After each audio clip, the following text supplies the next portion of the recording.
parang lumalambot kayo, Congressman, sa isyong ito?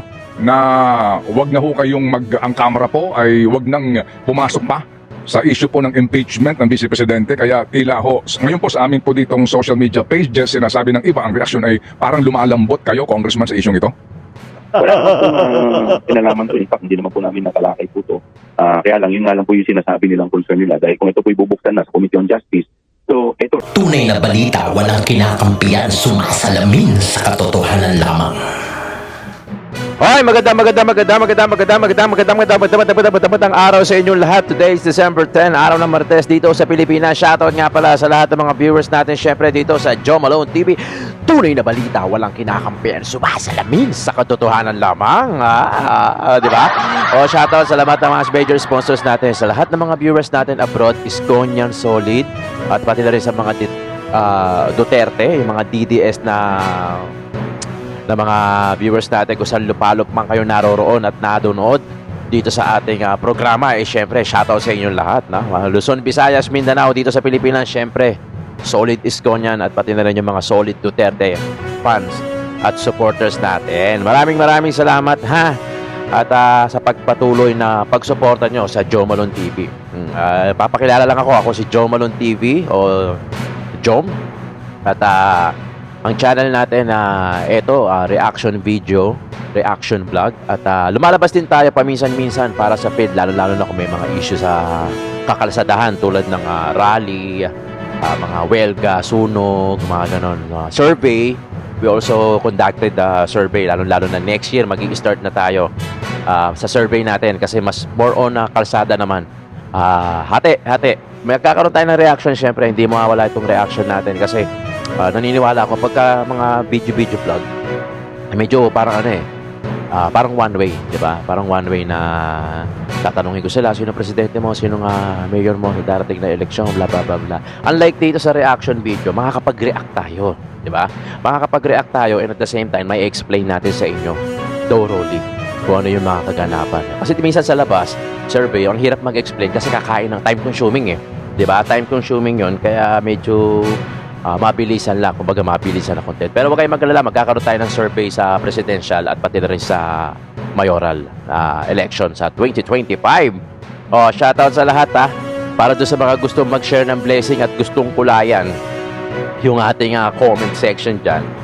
Pwede naman kayong mag-send through GCash, andyan dyan sa baba, dito. Yan.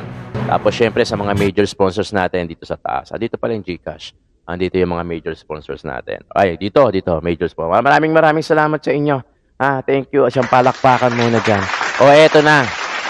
Huwag niyong kalimutan mga kayon. Huwag niyong kalimutan mag-subscribe kung bago ka sa channel ko. Tapos like and subscribe or dislike. O pwede rin niya i-share yung video natin sa mga kababayan natin na mga Duterte. Solid, syempre. Dalawa lang ang sinusuportahan natin as of today. Kasi sila lang talaga yung nakita ko. At nakita ko na merong kinaganda yung Pilipinas. Ito yung walang iba kundi sa lokal. Siyempre si Isko Moreno. Yan, maraming nagawa talaga yan. Diba? Isa yan sa mga pandemic leaders. Tapos siyempre si Duterte. Si Roa Duterte. Siyempre wala nang iba. Dahil unang-una yung war on drugs, gusto ko yan. Dahil expose ako sa mga drugs, di ba? Marami akong kaibigan, tropa, lumaki ako sa Maynila, sa Tondo. Talagang hindi mo maiiwasan na sa isang lugar ninyo merong talamak na mga drugs. Saka yung build. Dolomite, di ba? Yung build, yung mga LRT, MRT, mga ganon, yung mga Line 7, Line 2, mga ganon, di ba? Kaya talagang, pero syempre, yung pinaka-favorite ko yung war on drugs. Talagang nasimot yung mga addictus. Alright? Itong papanoorin natin sa programa ni Ted Filon. Shoutout kay Ted Filon, pati na rin kay DJ Chacha. Huwag nyo ako ika-copyright Reaction vlog lang naman itong ginagawa natin. Kausap niya sa kabilang linya si Congressman Joel Chua, ang chairperson ng Good Governance at Public Accountability. Kahapon kasi merong hearing, parang press release.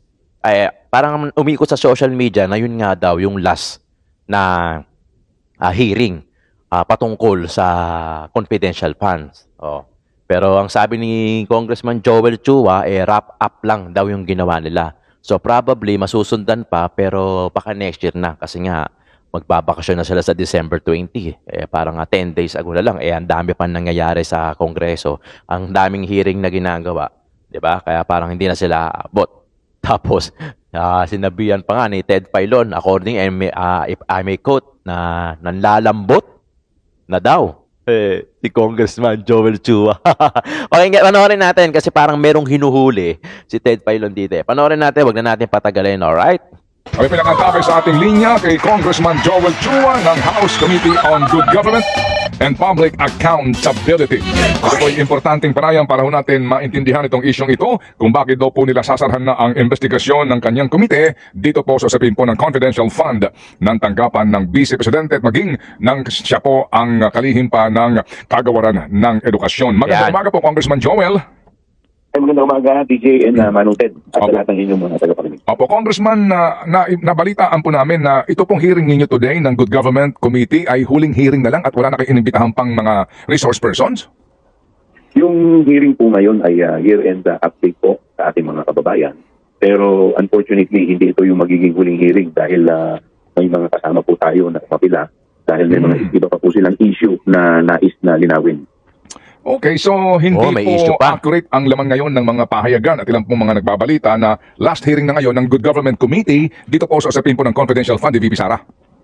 Insofar as the confidential fund is concerned, baka ito po yung magiging last. Pero kasi kung Okay. maalala po ninyo, ito po nag-emanate po to sa isang privilege speech sa isang manifestation ni Congresswoman Luisto patungkol sa iba't ibang issue. Yung confidential fund is just one of the issues na more on ito yung mga na-highlight. Pero kasama pa rin po dito yung iba pang mga issue, kagaya yung mga hindi matagumpay na pagpapadala ng mga computer units, and so forth and so on. So yung mga kasama po natin, gusto po nilang kalakayin pa o pag-uusapan pa kung yun ay gusto pa nilang itatil. Okay, so today, meron ho bang Colonel Raymond Dante La Chica at Colonel Dennis Nolasco po na inimbitahan? Insofar as yung dalawa po is concerned, dahil yung AFP po ay nagsalita na, I think meron po silang internal investigation na ginagawa patungkol po dito sa dalawang security officer ng ating Vice President.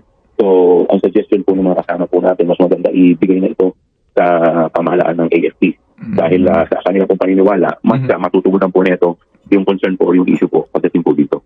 Yan. Opo, pero Congressman, kami po bilang mga nagmamasid, pangkaraniwang mamamayan na nagbabantay po sa inyo pong ginagawang hearing, parang bitin kami. Kasi last hearing ninyo, Totoo. lahat ni si Gina Acosta at maging itong si Edward Fajarda, ang inginunguso itong mga taong ito eh. Di ho ba? Parang bitin kami na bakit hindi sila humarap sa public hearing, mapakinggan namin ang kanila namang katwiran doon sa mga sinasabi na ang nagdesisyon sa napakalaking halaga na pera ng bayan ay itong dalawang koronel na ito. Tama, dapat. Tama po kayo. Subalit, ang paniniwala po kasi ng ibang mga kasamahan namin na ito po ay mas matutugunan ng issue ito ng AFP. Sa kanila pong tingin ay baka ito po ay isang plot para ito ay ibagsak yung PC dito po sa dalawa. Pero kasi insofar as iba kasi ang investigation ng AFP tingin nila mas malalaman kung ano po talaga ang totoo. Sandali lang, with all due respect, Attorney, Congressman Joel, opo, I'd like to engage you dito po sa isyong ito. Ang committee po ninyo ay Committee on Good Government and Public Accountability.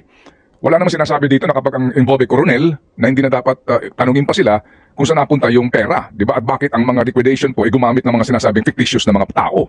Ba't ho biglang ngayon, biglang ipaubaya sa military itong usapin, nitong pagsagot, nitong dalawang koronel, sa issue kung ba't ba ganun ang disposisyon sa pera ng bayan para hindi ho namin masakyan? Tama. Ito po yung Manong Ted, nung huling nakapag-usap lamang po kami ng mga kasama natin. Pero kagaya po ng sinabi ko sa inyo, ito po hindi pa naman tapos. Ang gagawin lamang po namin ngayon, mag-wrap up kami para year-end update sa ating mga kababayan. And hopefully mamaya, marami po tayong mga update, kagaya po yung mga nakikita po namin ng mga batas na dapat ipasa, yung mga naging violation, dito po na nakita po namin sa itong pag-hearing po natin. So, dito po, ilalahat po ng ibang mga kasama natin, yung mga tingin nilang mga recommendation na naging violation. At pag kulang pa, kagaya nga po na sinabi ko sa inyo, may mga iba po na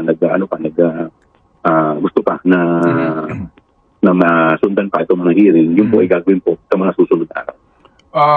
Parang Congressman Joel, wrap up ng year-ender kumbaga ng inyong investigasyon, pero wala pa rin pong linaw kung pahaharapin ninyo itong dalawang security officers na ito para magpaliwanag kung bakit nga ang liquidation ay may mga Mary Grace Piatos at Coco Villamin at ilang pang mga pangalan at libo-libo itong mga liquidation papers na kanila sinumite na may duda nga po kayo, no? Ano po yun? Parang ang hindi ho namin talaga maarok yung sinasabi po ninyo na wrap up, tapos hindi pa tapos. Parang sa amin po ulitin ko lang, parang may something. Alam niyo ho yun? Parang meron kaming pakiramdam na parang there's really something missing, Congressman. Galing, ano? Ang galing ni Ted Pailon, no? Kasi tayo yung tayo talaga yung nakakapagmasid eh. Parang, totoo, parang nakakabitin. Tapos, wrap up, tapos hindi pa tapos. Wrap up, tapos hindi pa tapos. Actually, narinig ko, sa hearing nanood ako kahapon, Monday, December 9, na parang may nabanggit nga na parang wrap up nga lang daw talaga, yun. Kasi kumbaga parang summary. Actually, after nito, nagpa-press conference kagad si Congressman Joel Chue. At may mga tanong yung mga media. Meron akong clip na kinuha dito, pero tuloy natin to. Maganda yung mga susunod dito. Manong Ted, actually, nakuha na rin po namin kasi pati yung request namin sa PSA, yung 677. Yung 677 na pangalan. At nakuha ko na po kahapon na i-report na po sa atin ng COMSEC. At halos karamihan po dito lumalabas ay non-existent. 400 So, plus. out of 677, nasa more than 400 po dito ay non-existent. At more than 200 po dito ay yung mga tinatawag po natin halos doble-doble. Meaning, sa 677, yung 400 sa walang pangalan sa PSA, non-existence. Tapos yung 200, yun yung mga doble-doble. Parang may mga 5 pangalan, 2 pangalan, gano'n. Yung pangalan. So, hindi po nila kaya ito po ay magiging kaparti po ng pag-uusapan namin sa susunod. Okay. Pero ang suma total po, nakita na rin po namin at meron po kaming conclusion na ito po ay talagang mga bogus. Opo. Yung nga po. So, yun po. Ngayon, ang nakita rin po namin, ang isa pong maliwanag, ito pong AFP pong dalawa, ay talagang wala naman silang,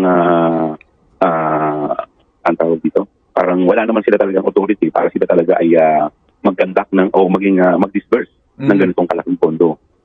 So, marami po sa mga kasama namin ang nagdududa na ito po ay hindi naman talaga rin aamin sa amin. Most likely, sila ang magiging fall guys. Okay, so kung nagdududang So, mga parang mas gusto po namin na sila ay ma-imbestigahan ng tamang ahensya na talagang may authority sa kanila. Pero Congressman Joel, kaninyo ang pakiramdam at kaalaman ng inyong mga miyembro, ito ay fall guy at ito ay yung klaro po na wala naman silang poder para mag-disburse itong ganito kalaking pera ng gobyerno. But why don't you make it, di ba, kung sila hindi naman magsasabi ng totoo, ba't niyo po hindi isa publiko yan? Para mapakinggan ng publiko, mapanood namin sila. Dahil in fairness sa dalawa po kasi, in fairness po, Congressman, sa dalawang ito, napakinggan natin sila Acosta napakinggan po natin itong sila Pajarde in open public hearing. Pero itong dalawang ito ngayon, itatago po ng militar yan, hindi ho open to the public yan Di ho ba? Parang yung parang nawala po yung essence ng Good Government Committee at saka yung public accountability and for the public to know, ito ho magiging sagot ng dalawang ito in open public hearing, Congressman. Yes! Ginamit na po kasi sila sa sa impeachment Meron pong nag-file ng dalawa sa impeachment. So ito po kasi usapin na to ay babagsak na sa Department of Justice, sa Committee on Justice. So may At kaugnayan dito sa po, impeachment ito. Opo, dahil ito po ay binagsak na po ito. May dalawa na pong Galing manghuli. may dalawang complaint na po dito po sa impeachment. At ang bagsak po kasi neto ay sa Committee on Justice. At dito sa Committee on Justice, magkakaroon po dyan ng hearing. At dito po titignan, dahil ang ginamit po dito, kung hindi po ako nagkakamali, ay ito rin pong paglilitis namin. Dito po yung mga nailabas po natin dito sa ating committee.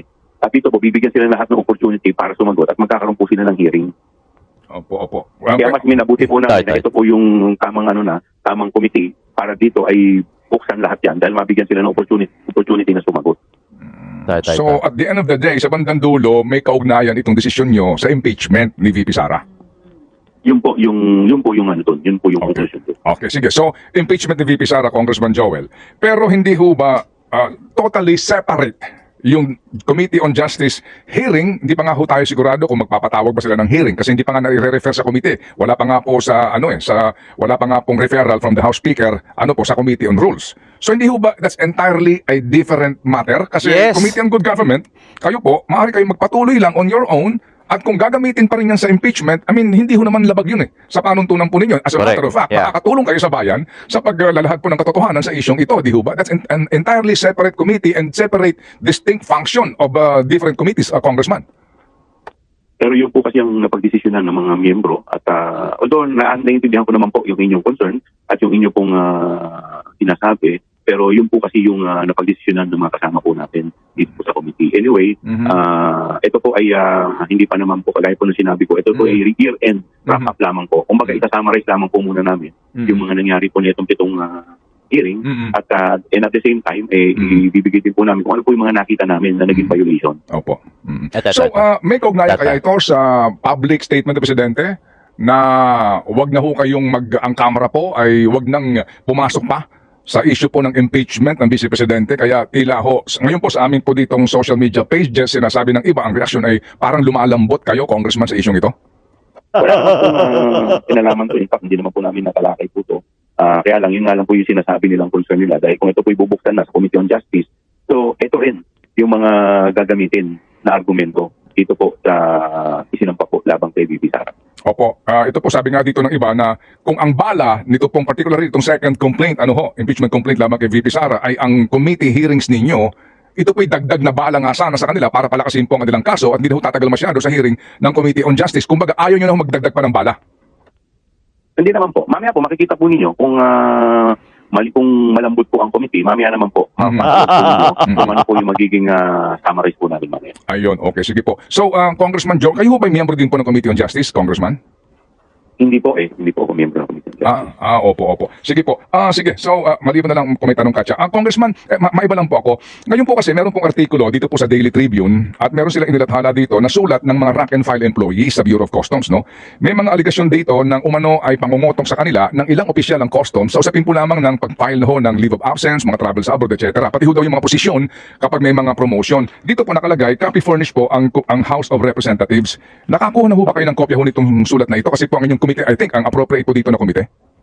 Wala pa po akong nakukuha. So baka i-refer po sa akin yan. Okay, sige po. Kapag ba ganito, Congressman, na may ganitong mga artikulo o kaya po liham, kahit na po walang magreklamo sa inyo, moto proprio, can you up on this particular issue?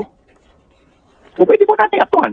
Baka po pwede po maibigay po ninyo sa akin personal. Ito, opo. Para makita ko po yan. Opo, para po ma-forward po ng aming staff itong artikulong ito at saka yung attachment na sinasabi daw pong liham ng mga rank and file employees po ng Bureau of Customs sa Congressman Joel. Opo. Sige, so anong oras po yung hearing po, Congressman? Mga 10 o'clock po. Ngayong 10:30 po. Okay, sige po. Abangan po namin, Congressman, and we say thank you po sa inyo pong pagbibigay po ng panahon sa aming pong programa para po marinig po ang inyong pong panig at ang inyong pong mga binabala kayo sa inyong komite. Salamat po, Congressman. Maraming salamat din po, Manong Ted. Opo, thank you at mabuhay. Ang galing no? Ang galing ng pagkapasok ni, para sa akin lang personal opinion, ang galing ng pagkapasok ni Ted Filon doon sa Daily Tribune na sinabi niya, yung latter part, no? Na dapat din actionan. Parang gusto niya sabihin, na gusto niya sabihin na magbigay din kayo ng time. Magbigay din kayo ng time sa mga iba pang, alam mo yun, problema ng Pilipinas. Di ba? Kaya nga, Committee on Good Government and Public Accountability. Sinabi rin ni Manong Ted Filon na sila nga daw yung committee na dapat doon sa reklamo o sa sulat ng mga taga Daily Tribune regarding sa Bureau of Customs. Di ba? Ako na-gets ko. Sana na-gets nyo rin yung gustong ni Ted. Para siya may hinuhuli. No? Totoo naman, parang bitin, parang 10 bits. Hindi mo malaman kung tatapusin na, wrap up na, o summary, o tapos na yung hearing. Kasi nga, nagbigay nga ng pahayag itong si PBBM, ang ating presidente, na waste of time nga daw, di ba? Yung wag nang pagtuunan ng pansin yung impeachment dahil waste of time. Pero tingnan natin, at aminado naman ang si Congressman Joel Chua, yung hearing na susunod, aabutin na ng next year. I mean, next year na ulit magre-resume. So parang hindi na aabot ata this year. Kasi after nung meeting nila kahapon, alas 10, December 9, Monday, nagkaroon kaagad ng press conference sila Congressman Jong at pati si Congressman Joel Chua, ang chairperson. Ito yon. So panoorin din natin to. Right after to ng ng hearing nila kahapon. So press conference kaagad sila. Kasi nga mayroong mga media siguro na gustong magtanong at kailangan din nila sagutin. So panoorin natin. may mga nabanggit kaninang kaso, malversation, bribery, plunder. Ito na po ba yung lalamanin ng partial committee report natin na ikakaso or i-recommend from other government agencies na ikaso kay VP? Well, pag-uusapan pa namin, but ito yung mga nakita namin na mga possible violation in the course of the hearing. Possible violation. Oh, pero kayo po magre-recommend nito or paano po yung process? Siguro kung hindi kami mag-i-issue ng partial committee report, yun ang magiging laman ng committee report namin sa dulo once pag nag-conclude na po yung ating committee hearing. Okay, so Ilan dito yung pang KVP? opo, ilan po yung kay VP? Ano po yung mga kaso specifically for VP? Wala pang specific kasi ang kanya-kanyang ano po yan recommendation ng mga members sa kanila, ito yung mga observation nila. So as to the final details, hindi pa po namin pina-finalize. Pero ito yung mga nakitang mga violation. Sir, last na lang, Bigat mga yun, ha? kailan kaya natin Mabigat din yun, yung plunder, graft and corruption, di ba, bribery. expect yung partial or yung committee report next year na, sir? O kaya this year? Yan. Most probably, baka next year na yan. Mga next year na yan. Opo. Sir, yeah, one last from my end. So, meaning to say, it can be used by the Justice Committee in the determination of forms and substance of the impeachment complaint against Vice President Sara Duterte, because in your hearing, lumabas din dan yung bribery, graft and corruption, which includes in the impeachment case filed against the Vice President. Yung mga final pong impeachment complaint, if I'm not mistaken, marami rin naman po kinuha nila dito sa committee hearing namin. So, to answer your question, it will not prevent them from getting information, mga recommendation dito po sa aming committee hearing. Idadagdag ko lang, no. Balikan po natin yung kasagutan po namin kanina, na that would depend on how the Committee on Justice approach the complaint. So yung committee hearings naman po natin, it's a public record. It's being televised and being streamlined all over different social media platforms. So I guess a way of really allowing kayong sa aking consideration, for my personal take on this is to allow the complaint, the impeachment complaint, referred to the Committee on Justice to have its way, how they would discuss that. Kaya nga po tayo ngayon nag-summarize is para hindi parallel while dinidiscuss natin yung mga issues, may mga katanungan tayo, at the same time doon sa kabilang kwarto ay nagdi-discuss sila ng impeachment complaint. I mean, that would, to me, that would certainly be something that should raise an eyebrow para sa akin. So just to be more circumspect in terms of allowing other committees to do its job, mas magandang i-summarize na lang natin kung anong napag-usapan. Hindi mo ano ba talaga? Wrap up o summarize? Medyo magulo no? Pero asahan natin na syempre hindi naman titigil ang Team Balisawsaw na maisakatuparan yung lihim na balak nila na ma-impeach o ma-convict si ang ating VP Sara Duterte. Pero ang kampo naman ni Sara Duterte, syempre naniniwala, lalo-lalo na tayo mga supporters nila, na talagang we stand by the truth, di ba? And nothing but the truth. Saka meron na silang backup plan, I suppose. Di ba? Na kung ano yung mga gagawin nila. Saka hindi ako naniniwala na talagang, well, tingnan natin next year kung ano magiging, kung maihahabol ba nila itong impeachment against sa VP Sara Duterte, o kasi election period na ng January, tapos March 28, I think, campaign period naman sa lokal. So, meron akong calendar ng COMELEC Oh, pero mauuna ata yung campaign period ng national compare sa campaign period ng mga lokal. Yung pagka mayor, yung mga city, mga ganun. So yun, abangan natin kung ano mga kaganapan next year. Pero sa inyo, kayong mga manonood natin bilang masugid na taga-subaybay, hindi lang sa Joe Malone TV, pati na rin sa mga nangyayari at mga issue sa bayan natin. Sa tingin nyo, i-comment nyo dyan, ano ba yung mga nangyayari? Ano ba to? Matutuloy ba talaga to? Itong impeachment na to? O talagang, alam mo yon, o talagang di na sila aabutin, di nakakayanin? Kasi meron mga mambabatas na iilan na nagsasabi na, yun na nga, na parang kakapusin na ng oras, di ba? Tapos meron namang hindi, meron namang iba na talagang ipupush. Siyempre, hindi expected na yon na ipupush talaga nila kasi talagang ang lakas. Malakas talaga ang mga Duterte. Gaya nga na sinabi ni Attorney Panelo na nagtanim na ng mga punla ito eh. Itong mga Dutertes, nagtanim na ng mga punla. Malaki na nga ngayon. Inaani na nga sa Davao, sa mga iba't ibang lugar, inaani na.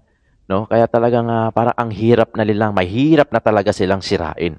Kasi talagang nakapagtanim na sila ng punla eh. Napakadami na nilang natanim. At talagang marami na rin na nagtitiwala. Marami na rin at sumusuporta tulad natin at kayong mga nanonood natin dyan. Anyway, maraming salamat mga kayo. Comment down below kung saan kayo nanonood, saan kayo lupalop naroroon at nanonood. Gusto ko makita para malaman ko kung saan umaabot yung video natin at kung saan nanggagaling yung mga support ang solid para kay VP Sara Duterte natin. Paki-comment dyan, tapos like and share nyo na rin yung video natin. Tapos huwag na rin kayo mag-skip ng ads. Maraming salamat mga kayon sa pagsubaybay at pagtutok. Syempre dito lang sa Joe Malone TV. Tunay na balita, walang kinakampihan, sumasalamin sa katotohanan lamang.